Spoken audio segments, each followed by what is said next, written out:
Hello student, स्वागत है आपका आईसीटी वर्चुअल क्लासेस में। मैं हूं कविता, आपकी साइंस टीचर। उम्मीद करती हूं आप सभी अच्छे होंगे और स्वस्थ होंगे। तो क्लास कंटिन्यू करेंगे अपना चैप्टर, और चैप्टर का नाम है हमारा the fundamental unit of life, यानी कि हम बात कर रहे थे सेल के बारे में। तो सेल के बारे में हम सेल ऑर्गेनेलिज के बारे में बात कर रहे थे, कोशिकाओं के बारे में बात कर रहे हैं, जिसमें कुछ कोशिकाओं के बारे में आपने पढ़ा है। आपने एंडोप्लाज्म रेटिकुलम पढ़ लिया है, आपने गोल्जी अपैरेटस को पढ़ लिया है। ठीक है, इसके अलावा और जो हमारे पास ऑर्गेनेलिज बचती हैं उनके बारे में बात करेंगे, और हो सकता है कि हमारा जो चैप्टर है वो आज यहाँ पर कंप्लीट हो जाए। तो आपको करना क्या है, स्टार्टिंग से जो भी हमने चीज़ें डिस्कस की हैं वो आप पढ़ेंगे, क्योंकि आपने कहा कि आपके लाइफ की, आपके जीवन की, या फिर आपके शरीर की जो संरचनात्मक और क्रियात्मक इकाई है वो है सेल। तो आगे जाके जब आपको आगे और चीज़ें पढ़नी होंगी, देखिए हम क्या करेंगे, धीरे धीरे आपको पूरी बॉडी के बारे में पढ़ना है। आपकी बॉडी फंक्शन कैसे करती है, आपकी बॉडी के सेल्स फंक्शन कैसे करते हैं, सारी चीजें हम डिस्कस करेंगे। कोई भी चीज यहाँ पर हो, चाहे आप बात कर रहे हैं किसी ऑर्गन सिस्टम के बारे में, चाहे आप बात कर रहे हैं अपने इम्यून सिस्टम के बारे में, आपके इम्यून सेल्स काम कैसे कर रही हैं, तो बेसिक सा जो फॉर्मूला होता है, यानी कि बेसिक से जो चीजें होती हैं वो आपको पता होनी चाहिए। अगर आप सेल के बारे में जानते हैं तो आप टिश्यू को और अच्छे से समझ पाएंगे। ठीक है, अगर आपको सेल ही नहीं पता है तो आप टिश्यू को नहीं समझ पाएंगे। तो हमने यहाँ पर जो भी चीजें डिस्कस की हैं वो आप लोग रिवाइज करके लेके आएंगे। ठीक है, तो स्टार्ट करते हैं अपना टॉपिक, जिसमें हम बात कर रहे थे सेल ऑर्गेनेलिज के बारे में। चलिए, अब हम बात कर रहे थे कोशिका के बारे में। कोशिका में सबसे पहले हमने बात की थी एंडोप्लाज्मिक रेटिकुलम के बारे में। एंडोप्लाज्मिक रेटिकुलम हमने बोला क्या होता है, ट्यूब जैसी संरचनाएं होती हैं जो कि न्यूक्लियस के पास होता है। तो डायग्राम अगर हम देखें, ये है यूकैरियोट सेल आपकी ये होगी, और प्रोकैरियोट आपकी ये होगी। ठीक है, ये नाम में थोड़ा सा चेंजेस आ गए। अब आपने क्या बोला, आपका न्यूक्लियस है, ये आपका क्या है, ईआर है। जो ट्यूब लाइक स्ट्रक्चर आपको इस प्रकार से दिखाई दे रहे हैं, ये आपका क्या है, ईआर है, एंडोप्लाज्मिक रेटिकुलम है, न्यूक्लियस के पास होता है। आपने बोला दो प्रकार का होता है, एक तो है आपका आरईआर, इसे आप क्या कह रहे हैं, आरईआर कह रहे हैं, रफ एंडोप्लाज्मिक रेटिकुलम कह रहे हैं। क्यों इसे आप आरईआर कह रहे हैं, क्योंकि इस पे राइबोसोम्स पाए जा रहे हैं। क्या पाए जा रहे हैं, राइबोसोम्स पाए जा रहे हैं। ठीक है, अब आपने बोला क्योंकि ये राइबोसोम्स क्या करते हैं, प्रोटीन का निर्माण करते हैं। क्या करेंगे, प्रोटीन निर्माण करेंगे।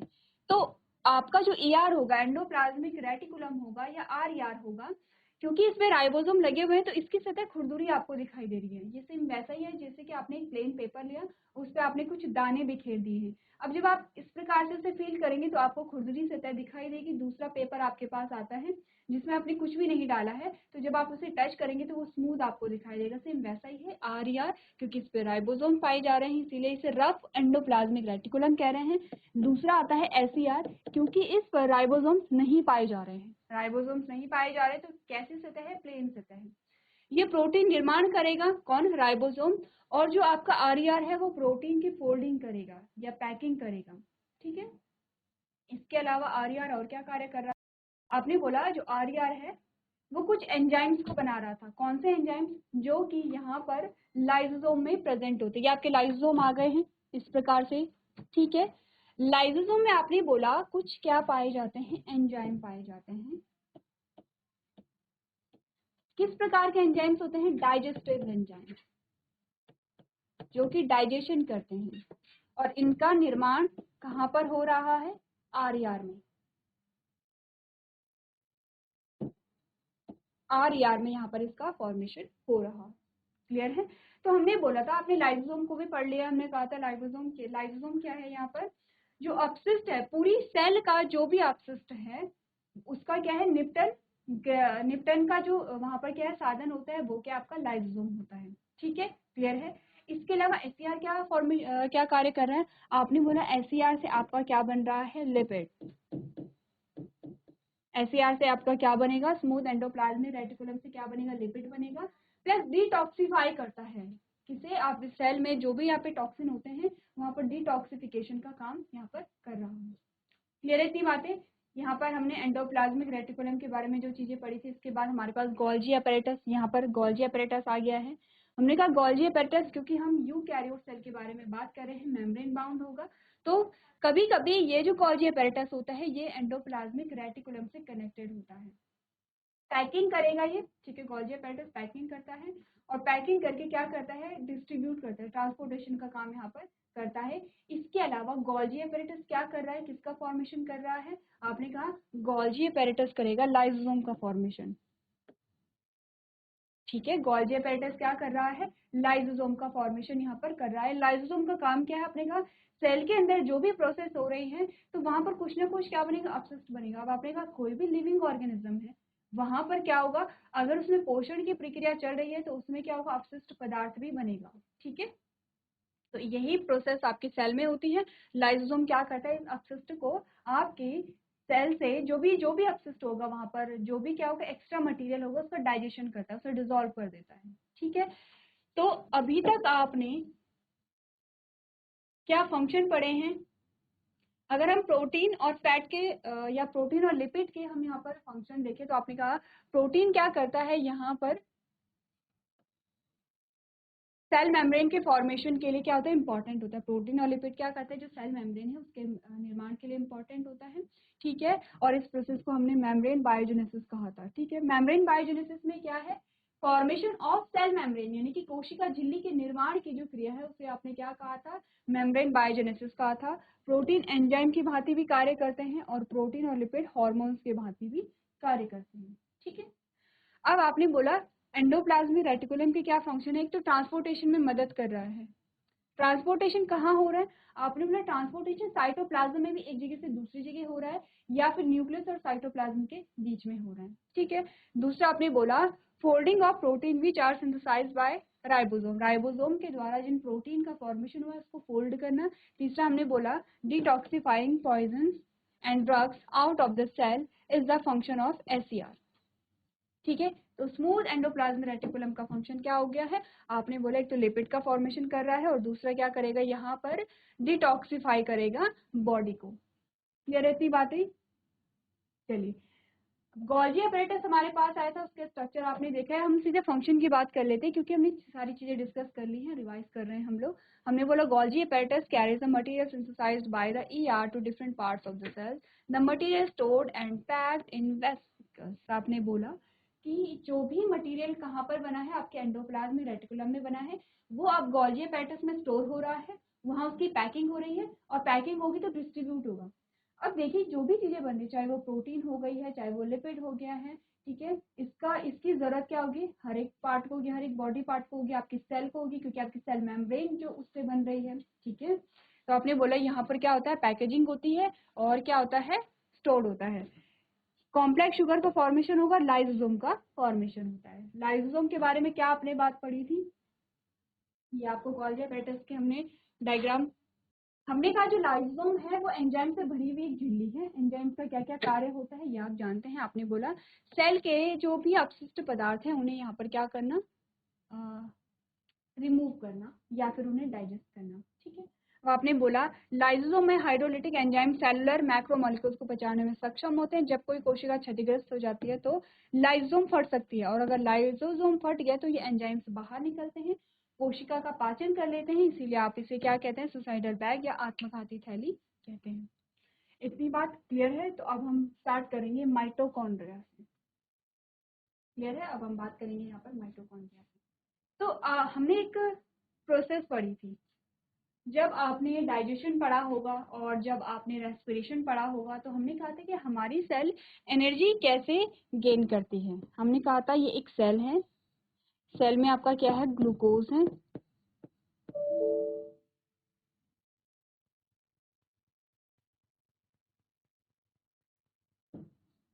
इसमें आपने कहा ऑक्सीजन आपने ऐड की, आपको मिली एनर्जी प्लस आपको मिला CO2 प्लस आपको मिला यहाँ पर H2O। ये प्रोसेस आपने देखी थी। तो आपने कहा कि ग्लूकोज का जो ब्रेकडाउन होता है वो कहाँ पर होता है, माइटोकॉन्ड्रिया में होता है। माइटोकॉन्ड्रिया में ही, इसीलिए आप इसे क्या कहते हैं, एनर्जी हाउस कहते हैं, क्योंकि माइटोकॉन्ड्रिया में एनर्जी रिलीज हो रही है, एनर्जी को स्टोर वहां पर किया जाता है, ठीक है। इसीलिए आप क्या कहते हैं, माइटोकॉन्ड्रिया को एनर्जी हाउस भी कहते हैं, ऊर्जा गृह भी कहते हैं। पढ़ ले यहाँ पर, आपने कहा mitochondria are cellular organelle that are known as the power house of the cell. A double membrane separates these from the rest of the body. आपने बोला कोशिकाओं के पावर हाउस के रूप में या ऊर्जा ग्रह के रूप में किसे जाना जाता है? माइटोकॉन्ड्रिया को जाना जाता है। एक दोहरी झिल्ली इन्हें शरीर के बाकी हिस्सों से अलग करती है। डबल मेम्ब्रेन पाई जाती है इस प्रकार से। डबल मेम्ब्रेन कौन सी है? आपने बोला एक तो आउटर मेम्ब्रेन है, ये जो आपको बाहर की आउटर मेम्ब्रेन जो आपको ब्राउन कलर की दिख रही है, ये जो फोल्डिंग आपको ये पास आई है इस प्रकार से, ये फोल्डिंग है, इन्हें हम कहते हैं इनर मेम्ब्रेन, जो आंतरिक झिल्ली आपके पास आती है। ठीक है, अब आपने बोला यहाँ पर इतनी फोल्ड क्यों होती है? ताकि ये सरफेस एरिया को बढ़ा सके, ताकि यहाँ पर ज्यादा से ज्यादा क्या हो, रेस्पिरेशन की प्रोसेस हो, ज्यादा से ज्यादा एनर्जी यहाँ पर रिलीज हो सके। ठीक है, क्लियर है इतनी बातें कि डबल मेम्ब्रेन स्ट्रक्चर यहाँ पर कैसे पाया जाता है। चलिए, अब आपने बोला the exterior membrane is smooth and the inner membrane is folded into a cristae fold. आपने बोला कि जो बाहरी झिल्ली होती है वो स्मूथ है, वो क्या है, प्लेन है, प्लेन स्मूथ आपको दिखाई दे रही है, और जो इसकी भीतरी झिल्ली होती है वो क्या होती है, फोल्डिंग वहां पर आपको दिखाई दे रही है। तो आपने वो कहा भीतरी झिल्ली क्रिस्टा सिलवटों में मुड़ी हुई होती है। ठीक है, the Crysta expand the cellular respiration area. क्या कर रहा है क्रिस्टा? क्रिस्टा का मतलब क्या है? देखिए आपने यहाँ पर लेबलिंग देखी, ये क्रिस्टा क्या है? क्रिस्टा ये फोल्डिंग जो है, इन फोल्डिंग्स को हम क्या कह रहे हैं? क्रिस्टा कह रहे हैं। तो आपने बोला जो बाहर की मेम्ब्रेन थी वो तो स्मूथ है, जैसे कि आपने एंडोप्लाज्मिक रेटिकुलम में कहा था, एक तो स्मूथ है। यहाँ पर आपने कहा कि ये जो अंदर की लेयर है ये क्या हुई, इस प्रकार से फोल्ड हो रखी है, और इन फोल्डिंग को आपने क्रिस्टा कहा। क्या कहा? इन फोल्डिंग को क्रिस्टा कहा। अब ये फोल्डिंग यहाँ पर क्यों बन रही है? ताकि यहाँ पर सरफेस एरिया बन सके। देखिए हमने बोला आपको किसी एक ट्यूब को एक जगह में फिक्स करना है, तो ये ट्यूब इसने इतनी जगह ले ली, इसी ट्यूब को अगर मुझे सिर्फ इतनी जगह में फिट करना हो तो आप क्या करेंगे? इस प्रकार से मोड़ देंगे, या फिर अगर हमें फिर से इतनी जगह में फोल्ड करना हो, एडजस्ट करना, तो हम और फोल्ड कर देंगे। ठीक है, तो हमने क्या कहा, कम स्पेस में आपके पास ज्यादा सरफेस एरिया आ गया है। हमने बोला हमने इतना स्पेस हमारे पास नहीं था, लेकिन इतने स्पेस में हमने इसे एडजस्ट किया। ठीक है, और हमारे पास सरफेस एरिया ज्यादा आ गया है। तो जितनी ज्यादा फोल्डिंग यहाँ पर होंगे उतनी ज्यादा यहाँ पर क्या होगा, रेस्पिरेशन की प्रोसेस होगी, और रेस्पिरेशन की प्रोसेस के फलस्वरूप या फिर श्वसन की प्रक्रिया के फलस्वरूप आपके पास क्या आ रही है, एनर्जी आपको मिल रही है। इतनी बातें क्लियर है? पढ़ लें आगे। चलिए, तो हमने यहाँ पर बात क्या की, हमने कहा the cristae expand the cellular respiration area. आपने बोला जो क्रिस्टी है वो कोशिकीय श्वसन क्षेत्र का क्या करती है, विस्तार करती है। ठीक है, mitochondria produce ATP molecules which are used to release energy. अब यहाँ पर क्या होगा, माइटोकॉन्ड्रिया में एटीपी अणुओं का उत्पादन होगा। जो एनर्जी यहाँ पर बन रही है वो किस फॉर्म में बनेगी, एटीपी की फॉर्म में बनेगी। एटीपी की फुल फॉर्म कितने बच्चों को पता है? चलिए, तो हमने कहा था एटीपी, यहाँ पर क्या बन रही है, एटीपी बन रही है। एटीपी की फुल फॉर्म आप सभी को पता होगी, एडिनोसिन ट्राइफॉस्फेट। ठीक है, अब क्या हुआ उसके बाद, ATP is referred to as cell as energy currency. आपने बोला, आपसे क्वेश्चन पूछा जाता है, आपने बोला कि यहाँ पर माइटोकॉन्ड्रिया एटीपी अणु का उत्पादन करते हैं जिनका उपयोग ऊर्जा जारी करने के लिए किया जाता है, और एटीपी को ऊर्जा मुद्रा कहा जाता है। तो ऊर्जा मुद्रा आपसे पूछा गया है, एनर्जी करेंसी आपसे पूछा गया है, या ऊर्जा ग्रह यानी कि एनर्जी हाउस आपसे पूछा गया है। दो अलग अलग शब्द आपके पास आते, कंफ्यूज आप नहीं करेंगे। ठीक है, आपके पास एक तो है एनर्जी करेंसी जिसे आप ऊर्जा मुद्रा कह रहे हैं, ये एनर्जी हाउस या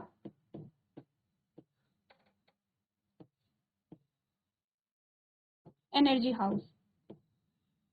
अब अगर आपसे पूछा जाए कि कोशिका का एनर्जी हाउस या ऊर्जा ग्रह, या फिर क्या कहेंगे इसे, ऊर्जा ग्रह,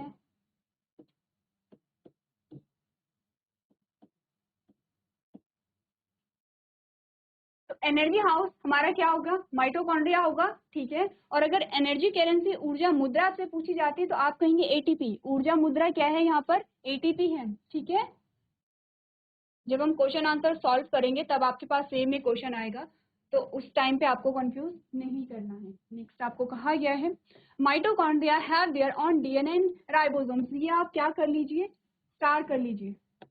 आपसे क्वेश्चन पूछे जाते हैं, आपसे कहा जाता है and are capable of producing some protein. आपने कहा माइटोकॉन्ड्रिया में अपना स्वयं का डीएनए और राइबोसोम होते हैं और कुछ प्रोटीन का उत्पादन करने में सक्षम होते हैं क्योंकि अपना डीएनए है और अपने राइबोसोम है। तो राइबोसोम कर क्या रहा है, राइबोसोम प्रोटीन का निर्माण कर रहा है। तो आपने कहा माइटोकॉन्ड्रिया प्रोटीन का निर्माण स्वयं कर सकता है सेल के बिना सहायता के। अब आपके पास क्वेश्चन ये आता है कि माइटोकॉन्ड्रिया के अलावा और कौन सी ऑर्गेनेली है जिसमें अपना डीएनए और अपने राइबोसोम होते हैं, किसे बताए? जीआईसी जांच में पता है किसी को? ऐसी कौन सी ऑर्गेनेली या ऐसा कौन सा कोशिकांग होता है जिसमें स्वयं का क्या होता है, डीएनए और राइबोसोम होते हैं? किसी को पता है? नहीं पता है तो आप लोग घर से पढ़ करके आएंगे कि किसमें अपना डीएनए होता है। मैं आपको हिंट दे देती हूँ, हम पढ़ रहे हैं कोशिकांग के बारे में, ठीक है, यानी कि सेल ऑर्गेनेलीज के बारे में हम पढ़ रहे हैं और ये कोई सेल ऑर्गेनेली ही है। आपको कोशिका में देखना है कि कोशिका के अंदर वो कौन सी कोशिकांग है, वो कौन सी सेल ऑर्गेनेली है जिसमें अपना क्या होता है, अपना डीएनए होता है। ठीक है, क्लियर है इतनी बातें? तो चलिए माइटोकॉन्ड्रिया के बारे में इंपॉर्टेंट पॉइंट आपको नोट करने हैं।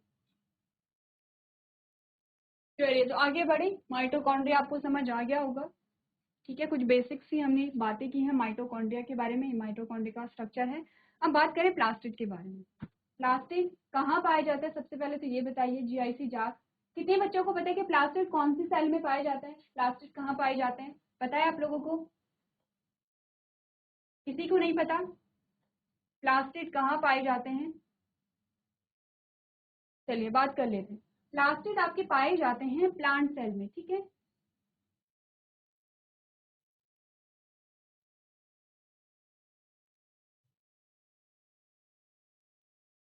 प्लास्टिड आपके कहाँ पे पाए जाते हैं, पादप कोशिकाओं में पाए जाते हैं। तो आपने देखा होगा जो प्लांट होते हैं अलग अलग कलर आपको दिखाई देते हैं, जैसे कि पत्तियों का कुछ कलर होता है, फूलों का कुछ कलर होता है, पत्तियों की भी अलग अलग कलर होते हैं। पत्तियों में आपने सिर्फ ग्रीन कलर नहीं देखे, आपने रेड कलर देखे, आपने येलो कलर देखे, अलग अलग कलर आपने देखे हैं। किसकी वजह से होता है? प्लास्टिड की वजह से ही होता है। तो आपने कहा plastid are the type of bacterium found slowly in a plant cell. ठीक है, आपने बोला जो पौधों में पशु कोशिकाओं दोनों में रिक्तिकाएं होती हैं। अच्छा देखिए, ये आप नहीं पढ़ेंगे, ये आपको वैक्यूल के बारे में बताया गया है। हम बात कर रहे हैं किसके बारे में, प्लास्टिड के बारे में, ठीक है। आपने बोला जो प्लास्टिड है वो आपके प्लांट सेल में पाए जाते हैं। These are two varieties of these.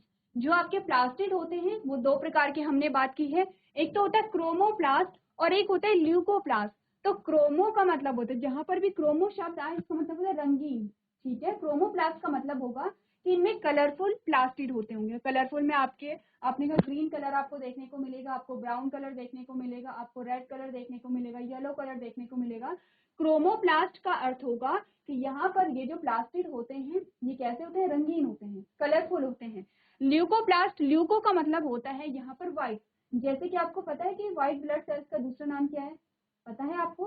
हमने बात की है यहाँ पर, जब हम ब्लड सेल्स के बारे में बात करते हैं तो आपने आरबीसी यानी कि लाल रक्त कणिकाएं, डब्ल्यूबीसी यानी कि श्वेत रक्त कणिकाओं के बारे में हमने क्या की है, बात की है, ठीक है।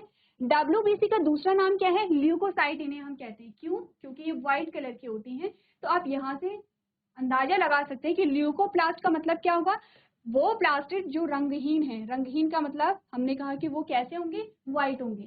क्लियर है? प्लास्टिड पाए जाते हैं आपके प्लांट सेल में, दो प्रकार के होते हैं। एक है आपका क्रोमोप्लास्ट, एक है आपका क्रोमोप्लास्ट और दूसरा है आपका ल्यूकोप्लास्ट, ठीक है, जो कि व्हाइट होता है। अब हमने कहा क्रोमोप्लास्ट यानी कि कलर्ड प्लास्टिड एंड ल्यूकोप्लास्ट यानी कि व्हाइट प्लास्टिड, व्हाइट और colourless plastid. Chloroplast are plastid that contain a pigment chlorophyll. अब आपने कहा कि जो एक यहाँ पर क्रोमोप्लास्ट के अंतर्गत ही आपको क्लोरोप्लास्ट देखने को मिलता है और क्लोरोप्लास्ट में आपका क्या होता है, क्लोरोफिल होता है, जिसे हरित लवक कहते हैं। कंफ्यूजन तो नहीं हो रहा है? हमने बोला हमारे पास प्लास्टिड पाए जाते हैं, हमारे पास नहीं मतलब प्लांट सेल के पास पाए जाते हैं, पादप में पाए जाते हैं। प्लास्टिड दो प्रकार के होते हैं, एक तो होते हैं कलरफुल यानी कि रंगीन और दूसरे होते हैं कलरलेस यानी कि रंगहीन, ठीक है। जो कलरफुल प्लास्टिड होते हैं जिन्हें क्रोमोप्लास्ट कहते हैं, इनके अंतर्गत आता है एक प्रकार का प्लास्टिड जिसे आपने कहा क्लोरोप्लास्ट। क्या कहेंगे इसे, क्लोरोप्लास्ट कहेंगे, ठीक है। क्लोरो शब्द आपका क्लोरोफिल से आया है, प्लास्टिड प्लास्ट आपका प्लास्टिड से आया है। आपने कहा कि क्रोमोप्लास्ट में एक इसकी के अंतर्गत क्या आएगा, क्लोरोप्लास्ट आएगा, जिसमें आपका क्या होगा, एक पिगमेंट होगा, एक वर्णक होगा, जिसे आप क्या कहते हैं, क्लोरोफिल कहते हैं या हरित लवक कहते हैं। इसी को आप हरित लवक भी कहते हैं। ठीक है, अब हरित लवक यानी कि क्लोरोफिल के क्या फंक्शन होते हैं, आप अच्छे से समझते हैं। क्या फंक्शन होते हैं, फोटोसिंथेसिस यानी प्रकाश संश्लेषण में मदद करता है। नेक्स्ट आपने कहा these are necessary for the plant photosynthesis. किसकी बात हो रही है, यहाँ पर क्लोरोफिल की बात हो रही है। क्लोरोफिल कहाँ पाया जा रहा है, क्लोरोप्लास्ट में पाया जा रहा है। क्लोरोप्लास्ट किसका प्रकार है, क्रोमोप्लास्ट का प्रकार है। ठीक है, कंफ्यूजन नहीं होना चाहिए। देखो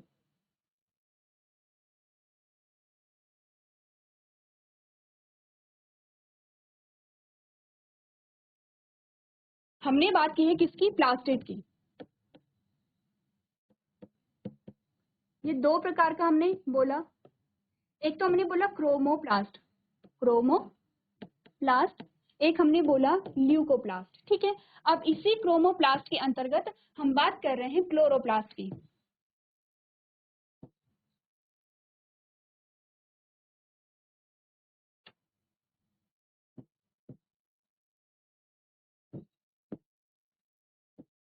और इसी क्लोरोप्लास्ट का जो एग्जाम्पल आपके पास आता है वो है क्लोरोफिल।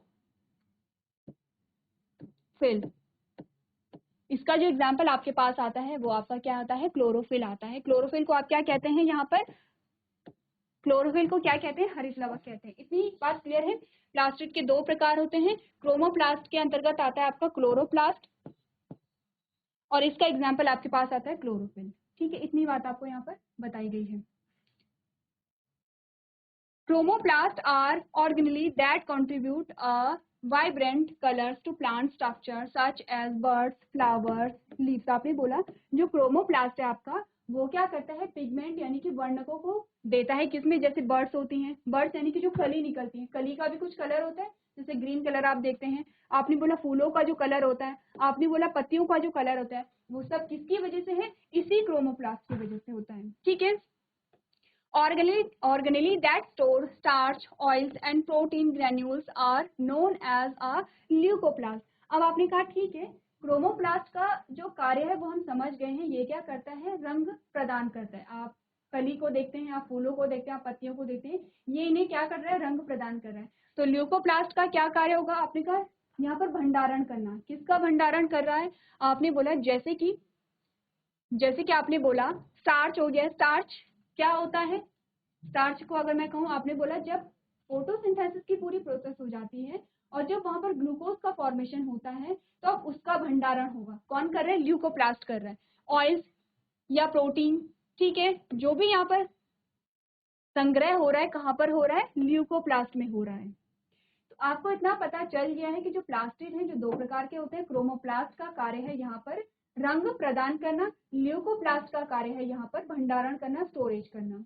ठीक है, plastid are made up of several membrane layers that are encased in the stoma. आपने बोला कि जो यहाँ पर प्लास्टिड होते हैं वो अलग अलग लेयर से, अलग अलग जो वहां पर लेयर होती है उनसे बना हुआ होता है। अब आपका जो क्वेश्चन का आंसर है जो आपको होमवर्क में दिया था उसका आंसर आपको यहाँ पर मिल गया है। आपने बोला plastid have DNA and ribosomes of their own. आपने कहा कि माइटोकॉन्ड्रिया के अलावा कौन सी ऑर्गेनेली थी जिसमें अपना डीएनए और अपना राइबोसोम था। आंसर मिल गया सबको। कौन सी ऑर्गेनेली है वो, प्लास्टिड। क्या बोला, plastid have DNA and ribosomes of their own, यानी कि प्लास्टिड में अपना डीएनए होता है, अपना राइबोसोम्स होता है। तो ये भी क्या कर सकते हैं, प्रोटीन का निर्माण कर सकते हैं। ठीक है, तो ये ऊपर वाला जो पोर्शन है प्लास्टिक का, इसे आपको क्या करना है, नोट करना है अपनी कॉपी में। अब बात कर लेते हैं वैक्यूल के बारे में, जिसे आप रिक्तिकाएं कहते हैं। नेक्स्ट हमारे पास आते हैं वैक्यूल। तो जो वैक्यूल होते हैं वो दोनों प्रकार की कोशिकाओं में होते हैं, प्लांट सेल में भी और एनिमल सेल में भी। ये जो हमारे पास आई है क्या है, ये किस प्रकार की सेल है,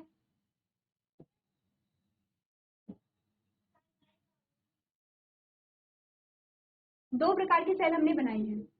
क्या आप आइडेंटिफाई कर सकते हैं कि इनमें से कौन सी प्लांट सेल और कौन सी एनिमल सेल है। जीआईटी जाग हैंड रेज कीजिए, कौन से बच्चे इन्हें आइडेंटिफाई कर सकते हैं, कौन बच्चे करेंगे। आप कर सकते हैं या नहीं कर सकते, हैंड रेज कीजिए। ठीक है, पीछे वाले बच्चे हैंड रेज कर रहे हैं। हमने बोला ये आपकी होगी प्लांट सेल, जिसे आप क्या कहते हैं, पादप कोशिका कहते हैं। ठीक है, और ये आपकी होती है एनिमल सेल, जिसे आप क्या कहते हैं, जंतु कोशिका कहते हैं, क्योंकि इसमें सेल वॉल नहीं पाई जा रही है। इसमें आपकी क्या है, सिर्फ ये आपकी सेल मेम्ब्रेन है, ये यहाँ पर क्या है, सेल वॉल है, और ये सेल मेम्ब्रेन है। ये क्या है, न्यूक्लियस है दोनों का, और बीच का जो पोर्शन होगा दोनों का साइटोप्लाज्म वाला होगा। अब देखिए यहाँ पर अगर हम बात करें किसकी, प्लांट सेल की, तो प्लांट सेल में बहुत बड़े बड़े वैक्यूल पाए जाते हैं। आपने कहा प्लांट सेल की अगर हम बात करें तो यहाँ पर बहुत बड़े बड़े वैक्यूल पाए जाते हैं, जैसे कि ये आपने कहा पूरा जो पोर्शन है ये वैक्यूल का हमारे पास आ रहा है। वहीं अगर हम एनिमल सेल की बात करें, हमने कहा वैक्यूल छोटे छोटे पाए जाते हैं और एक से ज्यादा होते हैं। तो दोनों प्रकार की कोशिकाओं में आपके वैक्यूल यानी कि रिक्तिकाएं पाई जाती हैं। आपके प्लांट सेल में जो रिक्तिकाएं होंगी वो एक होती है, लेकिन बहुत बड़ी बड़ी होती है। अगर हम एनिमल सेल की बात करें तो रिक्तिकाएं एक से ज्यादा होती है और छोटी छोटी होती है। ठीक है, पढ़ लें इसी चीज को। आपने कहा plant and animal cells both have vacuoles which are membrane bound compartment, membrane bound होती हैं। दीज आर सॉलिड और लिक्विड फिल्ड स्टोरेज सैक। आपने बोला कि यहाँ पर ये क्या कर रहे हैं, भंडारण का कार्य कर रहे हैं, कौन, vacuole. In animal cells, they are little, whereas in plant cells, they are large. Plant cells have a sap-filled vacuoles that gives the cell turgidity and a stiffness. आपने बोला यही आपको बात बताई जा रही है कि जो प्लांट सेल है, प्लांट सेल में बड़े वैक्यूल पाए जाते हैं और एनिमल सेल में छोटे वैक्यूल पाए जाते हैं। प्लांट सेल में इनका कार्य क्या होता है, टर्जिडिटी देना प्लांट को। ठीक है, टर्जिडिटी, जैसे कि आपने कहा कि आपने प्लांट देखा, ठीक है, उसकी पत्ती देखी, तो जो पत्ती होती है वो इस प्रकार से फैली हुई होती है। अगर आपने पानी नहीं दिया तो जो पत्ती है वो इस प्रकार से मुरझा जाती है। इस प्रकार से फिर आपने फिर से पानी दिया तो जो पत्तियां होती हैं वो ऐसे चौड़ी हो जाती हैं। तो यहाँ पर होता है वो टर्जिडिटी होती है, टर्गर प्रेशर होता है, यानी कि जो यहाँ पर वैक्यूल के अंदर जो भी मटेरियल यहाँ पर है वो क्या कर रहा है, जो प्लांट है, प्लांट की जो दीवारें हैं उन पर एक प्रेशर डाल रहा है, तो जिससे जो प्लांट है वो इस प्रकार से खिंचा हुआ रहता है, जो पत्तियां इस प्रकार से खिंची हुई रहती हैं। ठीक है, जिसे हम टर्गर प्रेशर देते हैं, कहते हैं। तो आपने कहा कि ये क्या कर रहा है, टर्जिडिटी प्रोवाइड करा रहा है। Water, waste material and compounds include amino acid, carbohydrate and proteins are all stored in these organelles. क्या क्या स्टोर होता है ये आपको बताया जा रहा है। यहाँ पर आपने बोला पानी और जो भी वेस्ट मटेरियल होता है, अमाइनो एसिड हो गए हैं, कार्बोहाइड्रेट हो गए हैं, प्रोटीन हो गए हैं, ये सारे वैक्यूल्स में स्टोर्ड होते हैं।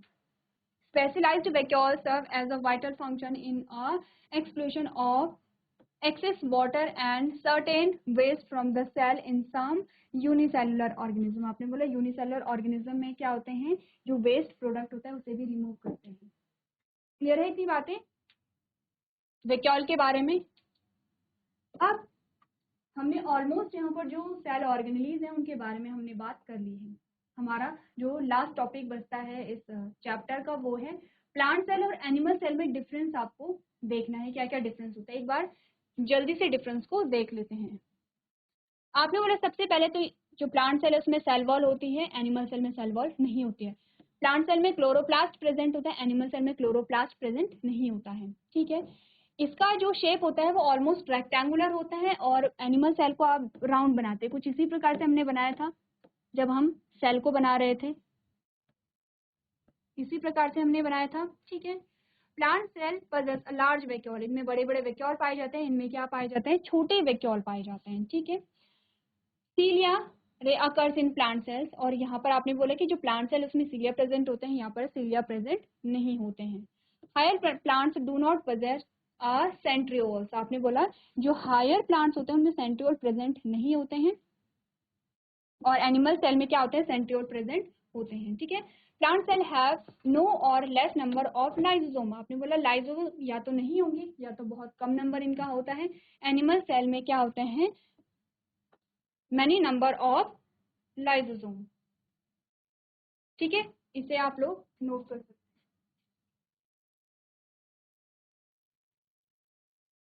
चलिए तो इतनी बात क्लियर है। ये आपको जो डिफरेंस है ये आपको करना है, इंपॉर्टेंट आपका आता है। और ये वैक्यूल्स नहीं होगा, यहाँ पर क्या होगा, लाइसोसोम होगा। ठीक है, तो आपने इसी प्रकार से क्या करना है, जो दोनों प्रकार के सेल्स हैं उनमें डिफरेंस आपको पता होना चाहिए विद डायग्राम। आपको डायग्राम में भी जो डिफरेंस है वो पता होना चाहिए। तो अभी तक हमने जो चैप्टर है उसके सारे जो टॉपिक हैं वो कवर कर लिए हैं। एक बार आप लोग चैप्टर को पूरा रिवाइज कर लेंगे। इसके बाद जो हमारा नेक्स्ट सेशन होगा हम इस चैप्टर से रिलेटेड क्वेश्चन आंसर्स को यहाँ पर डिस्कस करेंगे। तो आज के सेशन में हम इतना ही करेंगे। अभी तक क्लास में बने रहने के लिए आपका धन्यवाद।